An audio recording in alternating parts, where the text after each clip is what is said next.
नमस्कार दोस्तों, स्वागत है आपका स्टडी फॉर सिविल सर्विसेज में। वीडियो को पूरा देखिए। कोई भी आपका फीडबैक है, कोई सजेशन है, तुरंत वीडियो में कमेंट करके जरूर बताइए। अच्छा लगे तो वीडियो लाइक जरूर कर लीजिए और ऐसे वीडियो लगातार फ्री में पाने के लिए चैनल को तुरंत सब्सक्राइब कर लीजिए और बेल आइकन को जरूर टैप कर लीजिए ताकि आगे भी सारे वीडियो आपको मिलते रहे। यूट्यूब में फॉलो करते हैं तो प्लीज ये वाला फ्री टेलीग्राम चैनल जरूर ज्वाइन कर लीजिएगा। सारे नोटिफिकेशन, सारे अपडेट यहीं पे आते हैं, ध्यान रखिएगा। स्टडी फॉर सिविल सर्विसेज का कोई भी पेड ग्रुप अगर आपको ज्वाइन करना है तो सिर्फ 8564805309697523860455 यही नंबर है हमारे, सिर्फ जहां पे कॉल या व्हाट्सएप कर सकते हैं। इंस्टाग्राम पे हमारा पेज जरूर फॉलो कर लीजिएगा, study for civil dot services है। ट्विटर पे हमको जरूर फॉलो कर लीजिएगा, @स्टडी फॉर सिविल्स है।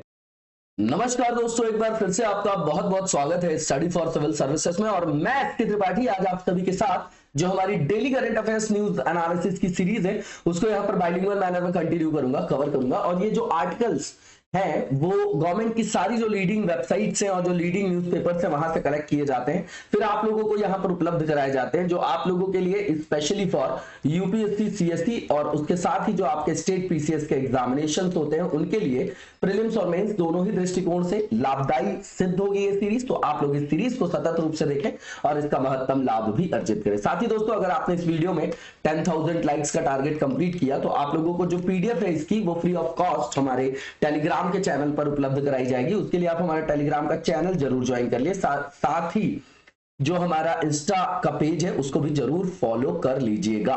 तो आइए देखेंगे किन टॉपिक्स को देखने जा रहे हैं। सबसे पहले ये आप देख लीजिए कि पर्सनालिटी बेस्ड ये आपका टॉपिक है, हरिचंद ठाकुर जी की बात की गई है, जीएस पेपर 1 में रख सकते हैं आप इसको। इसके बाद असम और मेघालय में बॉर्डर डिस्प्यूट, तो इसमें 6th जो शेड्यूल है आपका, 5th जो आपकी शेड्यूल है ये किससे रिलेटेड है, तो ये रिलेटेड है आपकी ट्राइबल एरिया के एडमिनिस्ट्रेशन से। तो ये असम, मेघालय, त्रिपुरा और मिजोरम वाला जो एरिया है वो स्पेशली कहीं मेंशन है क्या 6th शेड्यूल में, उसी से संदर्भित है ये क्षेत्र आपका, है ना। आपने सुना होगा स्वायत्त परिषद वगैरह बनाई जाती है, ऑटोनॉमस काउंसिल वगैरह बनाई जाती है, आपने देखा होगा, ठीक है ना।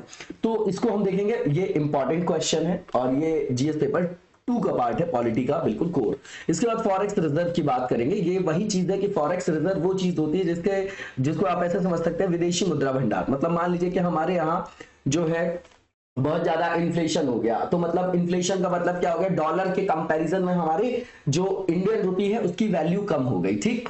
और महंगी कौन सी चीज होती है बताइए जरा, महंगी वो चीज होती है जो कम होती है, ठीक है। अब समझिएगा, तो इससे क्या होगा कि अगर केंद्रीय बैंक अगर उसका फ्लो बढ़ा दे डॉलर का अपने फॉरेक्स रिजर्व से डाल के, तो हम सिचुएशन से पार पा सकते हैं, हम उसको मिटिगेट कर सकते हैं। इस तरीके से जो है forex reserve balance of payment crisis को भी एड्रेस करता है, कम करता है उसको, डेफिसिट वगैरह जो हमको है उसको भी वो एड्रेस करेगा, ठीक है ना। तो ये कई बहुआयामी इसके उपयोग है, इसको देखते हैं। ये किसी भी राष्ट्र को जो है आर्थिक स्तर पर सशक्त बनाता है और किसी भी आकस्मिकता में उत्पन्न परिस्थितियों से लड़ने में जो है सक्षम भी बनाता है। तो जीएस पेपर 3 का पार्ट है, इसको देखेंगे हम। इसके बाद indigenous air traffic management system, तो हमारी जो एयरपोर्ट अथॉरिटी ऑफ इंडिया है जो, और जो आपका बेल है आपका, है ना, बेल है, उसने जो है यहाँ पर बताया है कि अब जो है लोकल मतलब जो स्थानिक रूप से जो है हम स्वदेशी जो है एयर ट्रैफिक मैनेजमेंट सिस्टम को डेवलप करेंगे तो हमारी फॉरेन पे डिपेंडेंसी भी कम हो जाएगी, ठीक है। और ये मेक इन इंडिया का जो हमारा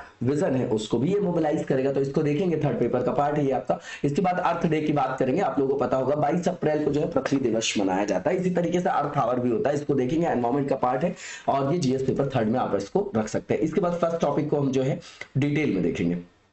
तो जो पहला टॉपिक है हरिचंद ठाकुर, तो अभी हमारे प्रधानमंत्री जी ने एड्रेस किया था, है ना। इनकी जयंती थी, दरअसल 211th नंबर की इनकी जयंती थी। उनके अवसर पर श्रीधाम जो ठाकुर नगर ठाकुरबाड़ी वेस्ट बंगाल है, तो उसमें वीडियो कॉन्फ्रेंसिंग के माध्यम से मथुआ धर्म महामेला 2022 को इन्होंने संबोधित किया। तो आप ये याद कर सकते हैं कि ये जो आपका मेला है वो किससे रिलेटेड है, नाम से ही पता चल जाएगा आपको, है ना। और इनका नाम हमको याद रखना है, प्रीलिम्स में पूछा जा सकता है स्टेटमेंट कोट करके, ठीक है। इसके बाद जो मथुआ धर्म महामेला ये क्या है, तो भैया अखिल भारतीय मथुआ महासंघ के द्वारा इसका आयोजन किया जाता है। कहां पर किया जाता है, तो वेस्ट बंगाल में किया जाता है। कंटेक्चुअल है पार्ट। अब इनका जन्म कब हुआ था, 1812 में, ओराखंडी बांग्लादेश में। क्यों बांग्लादेश में, क्योंकि तब का जो वेस्ट बंगाल है उसमें बांग्लादेश आपका क्या है, इंक्लूडेड था, आप लोगों को पता होगा, है ना। तो उसकी बात कर रहे हैं वो, इसलिए बांग्लादेश बता रहे हैं। और ये फार्मर फैमिली से थे जहां इनका जन्म हुआ, तो पीजेंट फार्मर फैमिली से थे। ठाकुर कम्युनिटी, एससी कम्युनिटी को यहाँ पर हाईलाइट किया है इन्होंने, ठीक है। और ये वैष्णवाइट हिंदूज थे, है ना। वैष्णववाद आपने पढ़ा होगा ना, वैष्णव धर्म, उसके अंतर्गत राम राम भक्ति शाखा अलग है, कृष्ण भक्ति शाखा अलग है, तो ये सब आप लोगों ने पढ़ा होगा भक्ति आंदोलन के संदर्भ में। और ये आपके वैष्णव धर्म के एक संप्रदाय की इन्होंने स्थापना की, और उसी से संदर्भित आपका क्या है, सेक्ट जिसका नाम है मतुआ है, याद रखेंगे। इसके बाद इसको जो है इसे नाम शूद्र समुदाय, जो चांडाल जिसको लिखा है ब्रैकेट में, एक ये कम्युनिटी है आपकी, उनके मेंबर्स के द्वारा अपनाया गया था, और उनको जो है अछूत माना गया था, अछूत माना गया था, है ना, जिन्होंने इसको अपनाया था। अब इनके जो फॉलोअर्स है, ठीक है, वो उनको भगवान मानते हैं, उन्हें भगवान या विष्णु या कृष्ण का अवतार मानते हैं, इसलिए उनको वो ठाकुर वगैरह कहते हैं। इन्होंने स्वतंत्रता पूर्व युग के दौरान, जब हमारे यहाँ जो है राष्ट्रीय स्वतंत्रता संग्राम का दौर चल रहा था, उस दौरान जो अविभाजित बंगाल था, उसमें जो भी आपके वल्नरेबल ग्रुप्स के लोग थे, जो आपके दलित वर्ग के लोग थे, उत्पीड़ित लोग थे, उनकी भलाई के लिए अपना जीवन समर्पित कर दिया, वेरी इंपॉर्टेंट, ठीक है। इसके बाद इनके द्वारा जो शुरू किया गया सोशियो और जो आपका रिलीजियस मूवमेंट था 1860 में ओरकंडी में इन्होंने शुरू हुआ इनके द्वारा, और इससे ही मटुआ धर्म का गठन भी किया था, हुआ था, मतलब, ठीक है, नॉर्मल से चीज है। मटुआ क्या है, ये मूल रूप से ईस्टर्न पाकिस्तान से जो है संदर्भित है। ओरिजिनली अगर बात करें, मटुआ जो है माइग्रेट करके इंडिया आए, कब, विभाजन के बाद,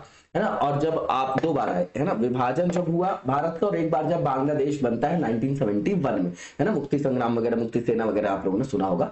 तो यहाँ पर इनकी एक बहुत बड़ी संख्या जो है, उसको अभी भी भारतीय नागरिकता नहीं मिली है, ठीक है ना, तो उनको नागरिकता प्राप्त करना जो है अभी बचा हुआ है, उसको देखेंगे हम, और ये विवादित मुद्दा भी है, ठीक है। तो इसके बाद जो नेक्स्ट जो हमारा आर्टिकल है, असम और मेघालय बॉर्डर डिस्प्यूट, तो सीधी बात है कि मेघालय की जो परिषद है, काउंसिल है, उसने अपोज किया है बॉर्डर डील, क्योंकि असम और मेघालय गवर्नमेंट ने अभी मार्च में 29 ऐसी जो आपकी डिस्प्यूटेड एरिया था, तो वहां पर क्या किया उन्होंने, 50 साल पुराना ये आपका विवाद था, ठीक है ना। 29 मार्च को इन्होंने क्या किया कि सीमा विवाद को सुलझाने के लिए इसमें जो है कुछ जो है 36.79 जो आपका स्क्वायर किलोमीटर विवादित क्षेत्र है, उसको डिवाइड करने के लिए जो रोड मैप बनाया, उस समझौते को अंतिम रूप दे दिया। ये कंटेक्स्ट है, इसको याद नहीं करना हमको, ठीक है ना, कि मार्च 29 को इन्होंने फाइनलाइज कर दिया कि भैया अब ये जो डिस्प्यूटेड लैंड था, उसमें से 36.79 स्क्वायर किलोमीटर को हम इस तरीके से डिवाइड करेंगे। तो इसी को अपोज किया है किसने, मेघालय ने, ठीक है ना। अब ये सीधे बोलेंगे, ये इनका कहना ये है कि स्टेट का राइट जो है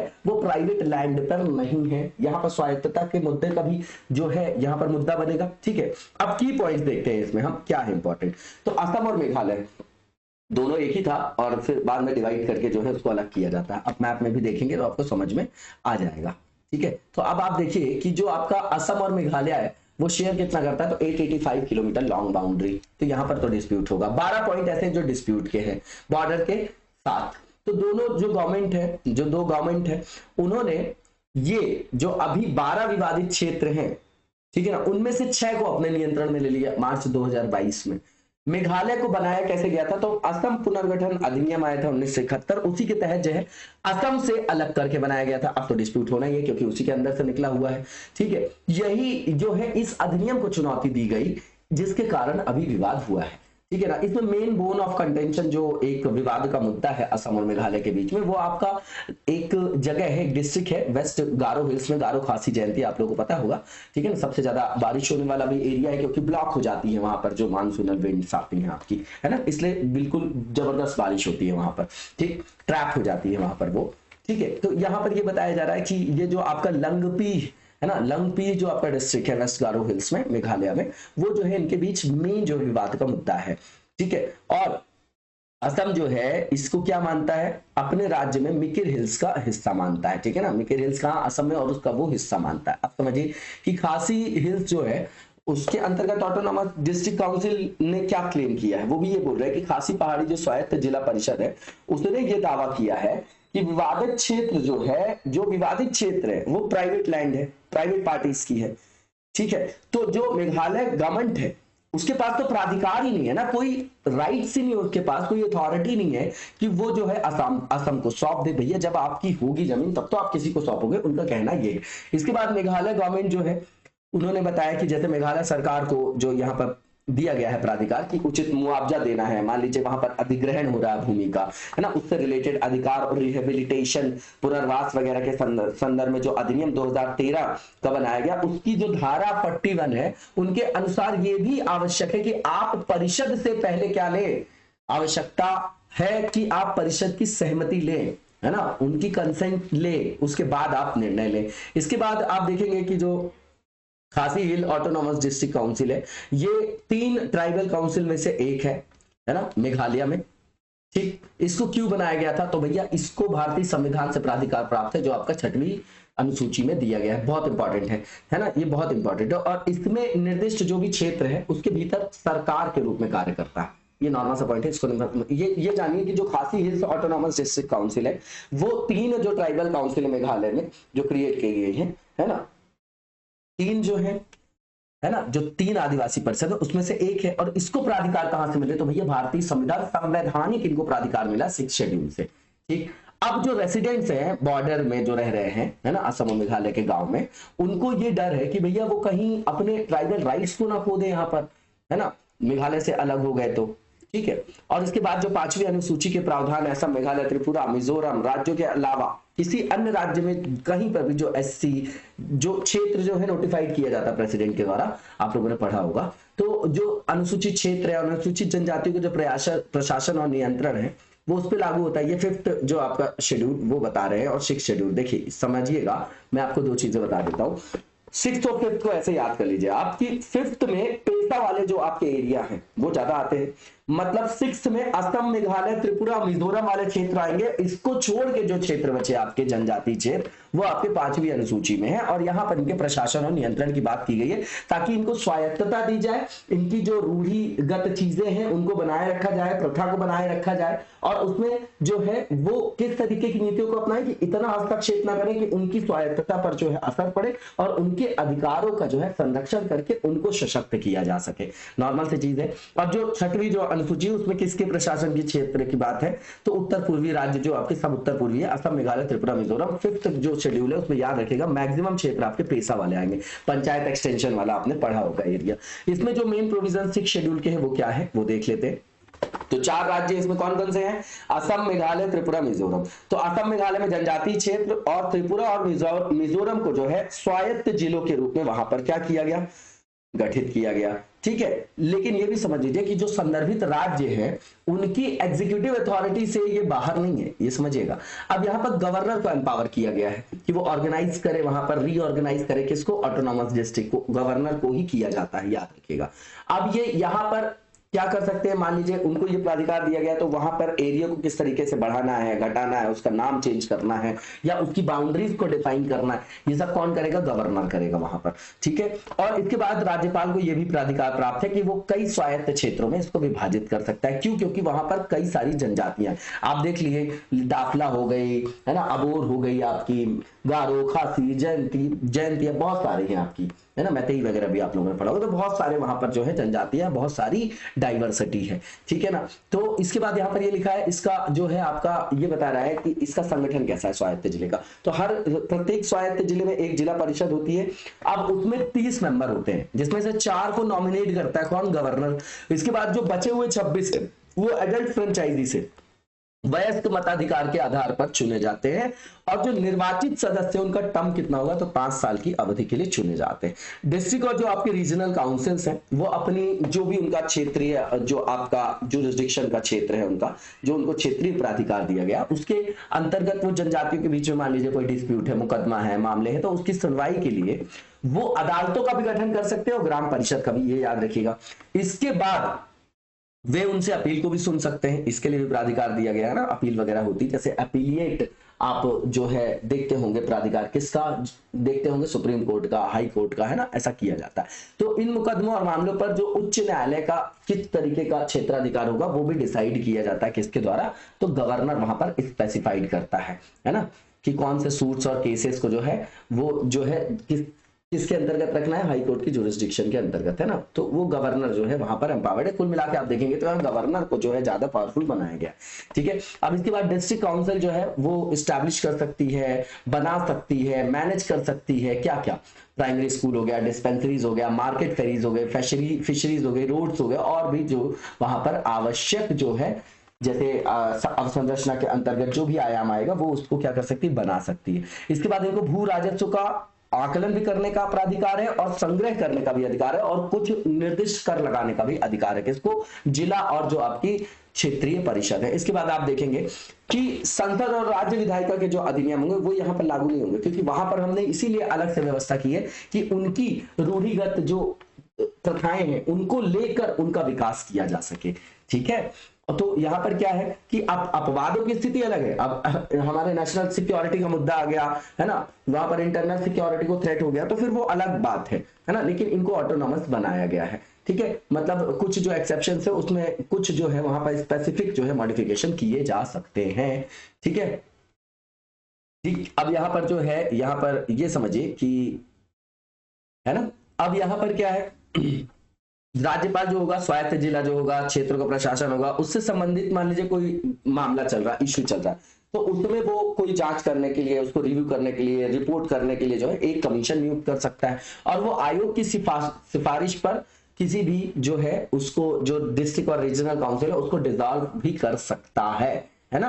अब यहाँ पर जो है ये बताया जा रहा है, इसको देख जाइएगा, मैप वाइज बताया। और नॉर्थ ईस्ट में तो हमको वैसे भी मैप में पूरे इंडिया ही याद होना चाहिए, नॉर्थ ईस्ट को विशेष तौर पर हमको फोकस करना है। फॉरेक्स रिजर्व है, तो अभी ये बोला गया है, क्रेडिट स्विस की एक रिपोर्ट आई, उसमें ये बोला कि भारत और स्विट्जरलैंड जैसी कंट्रीज हैं, उन्होंने जो है मुद्रा जो आपका वृद्धि हो रही है ना, उसको रोकने के लिए क्या कर रहा है, मतलब प्रिवेंट करने के लिए करेंसी एप्रिसिएशन को क्या कर रहे हैं कि विदेशों में संपत्ति में निवेश करने के बजाय अपना जो फॉरेक्स है, जो फॉरेन, जो हमारा फॉरेन करेंसी का जो रिजर्व होता है जिसको फॉरेक्स बोलते हैं, उसको उन्होंने एक्युमुलेट कर रखा है। ठीक है ना, ये रिपोर्ट है। अब देखते हैं हम की पॉइंट्स इसके अंतर्गत। तो ये जो रिपोर्ट है वो ये बता रही है कि ग्लोबल फॉरेक्स रिजर्व का जो शेयर था ग्लोबल जीडीपी में, वो लगातार गिरा है और वो 15.5% हो गया है विद रिस्पेक्ट टू जीडीपी, है ना, से लेके 14% हो गया है लास्ट 6 सालों में। तो आप समझिएगा, ये बोल रहे हैं कि वैश्विक जो विदेशी मुद्रा भंडार है वो पिछले 6 वर्षों में जो हमारा वैश्विक सकल घरेलू उत्पाद का संदर्भ है उसके संदर्भ में गिरावट हुई है। कितनी? 15.4 से 14% हो गई है। ठीक है, आप डेटा नहीं याद कर सकते हैं तो आप ये भी बोल सकते हैं कि भैया जो है ये गिर रहा है ना, और डेटा याद हो तो बहुत बढ़िया। अब वैश्विक जो भंडार है आपका ग्लोबल रिजर्व जो है वो लगातार जो है वो बढ़ता जा रहा है। $2 ट्रिलियन था, है ना, अब वो बढ़ के $12 ट्रिलियन हो गया। मतलब 1999 की बात कर रहे हैं, 1999 की, $2 ट्रिलियन था, अब वो $12 ट्रिलियन हो गया 2014 में। उसके बाद स्टैग्नेंट हो गया।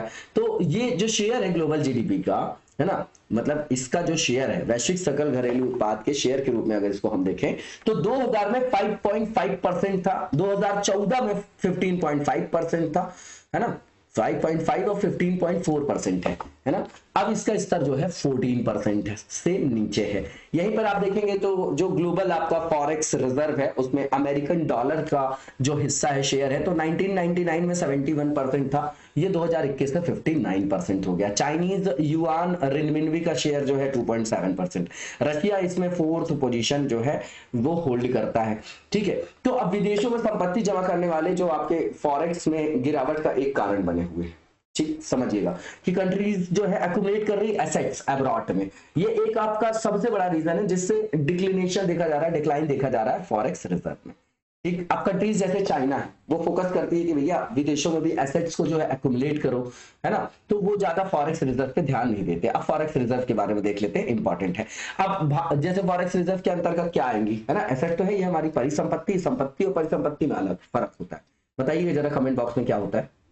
और जो फॉरेन करेंसीज है, गोल्ड रिजर्व है, ट्रेजरी बिल है, और भी जो गवर्नमेंट सिक्योरिटीज है जो सेंट्रल बैंक या अदर मॉनेटरी अथॉरिटी से जो है आपका संदर्भित होती है, उनके द्वारा उनके पास रखी गई है ना, मतलब केंद्रीय बैंक या अन्य मौद्रिक जो प्राधिकरण वही रखेंगे इस परिसंपत्ति को, जो फॉरेक्स रिजर्व है।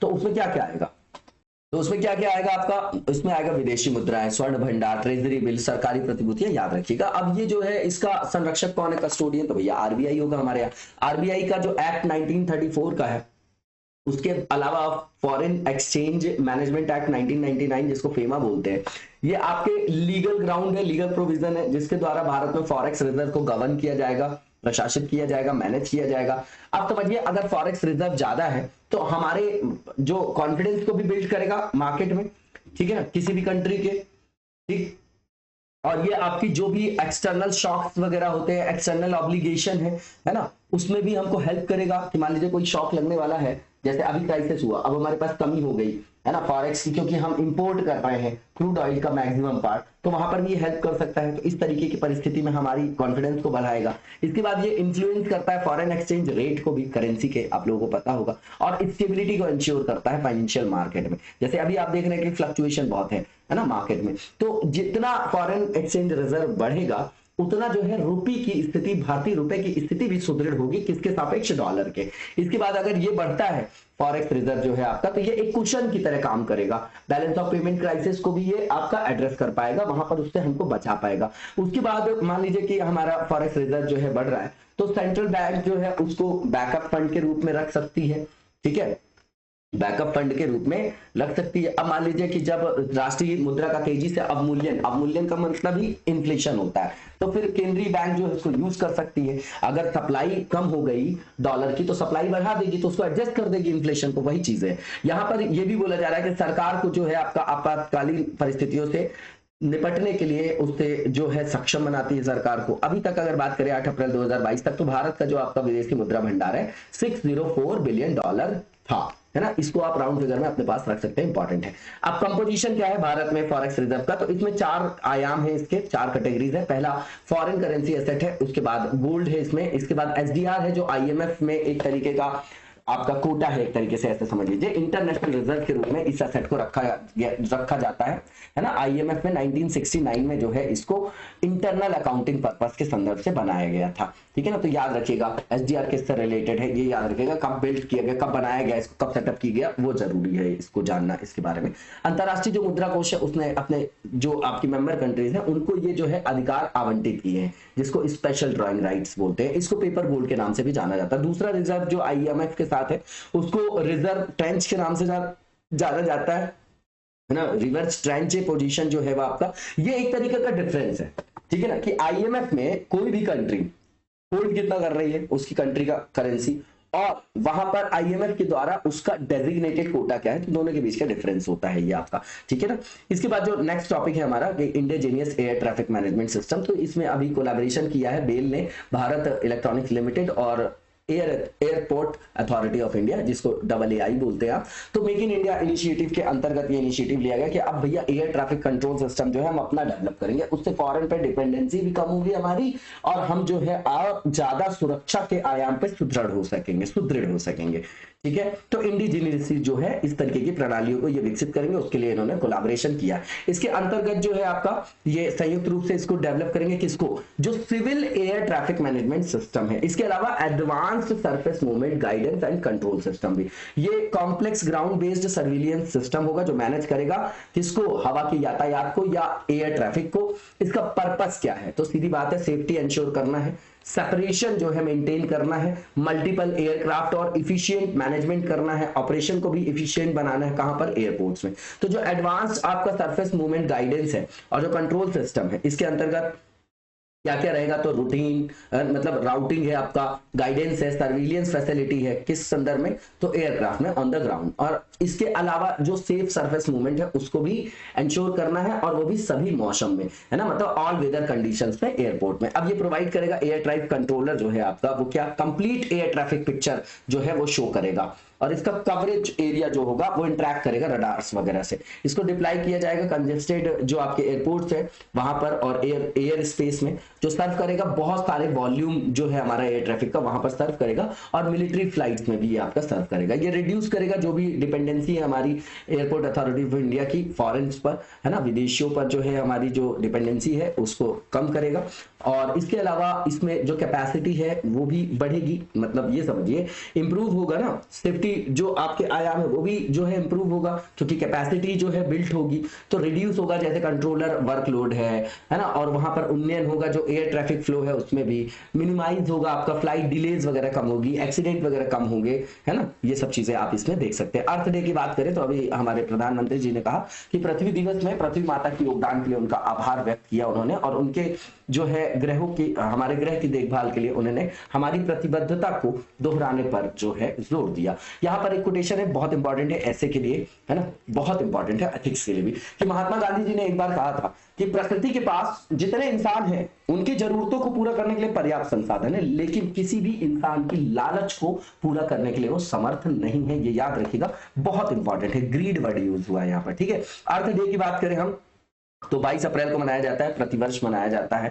क्यों मनाया जाता होगा कि भैया लोगों के बीच जागरूकता को बढ़ाएं, हम अवेयरनेस को बढ़ाएं ताकि पर्यावरण का संरक्षण कर सके वो लोग, ठीक है। इसको सबसे पहले 1970 में मनाया गया था। 70 के दशक से आप देखेंगे तो जो आपका पर्यावरणीय आंदोलन है वैश्विक स्तर पर वो आकार ग्रहण करना जो है स्टार्ट करेगा, ठीक है ना। आपको पता है कि फिर रामसर कन्वेंशन होगा, उसी के संदर्भ में पर्यावरण दिवस बनाया गया है 5 जून को, है ना। तो इसी यही दौर चल रहा है, 70s का डिकेड है आपका। इसके बाद जो ये डे है इसके फाउंडर कौन है, तो अमेरिकन सीनेटर थे आपके गेलॉर्ड नेल्सन थे, उन्होंने इसको जो है बनाया था। इसके फाउंडर है वो इस डे के एनवायरमेंटल एजुकेशन के लिए बनाया था। 2009 में फिर यूएन ने इसको डेजिग्नेट कर दिया कि भैया इंटरनेशनल मदर अर्थ डे है ये, जो 22 अप्रैल को हर साल जो है प्रतिवर्ष जो है उसको सेलिब्रेट किया जाएगा। अब अर्थ डे जो है ग्लोबली कोऑर्डिनेट किया जाता है किसके द्वारा, अर्थ डे नेटवर्क के द्वारा, जो आपका एक क्या है नॉन प्रॉफिट ऑर्गेनाइजेशन है। इसका एम क्या है, तो भैया बिल्ड करना वर्ल्ड का लार्जेस्ट एनवायरमेंटल मूवमेंट जो ड्राइव कर सके ट्रांसफॉर्मेटिव चेंज पीपल्स के लिए और प्लैनेट को जो है कंजर्व वगैरह कर सके।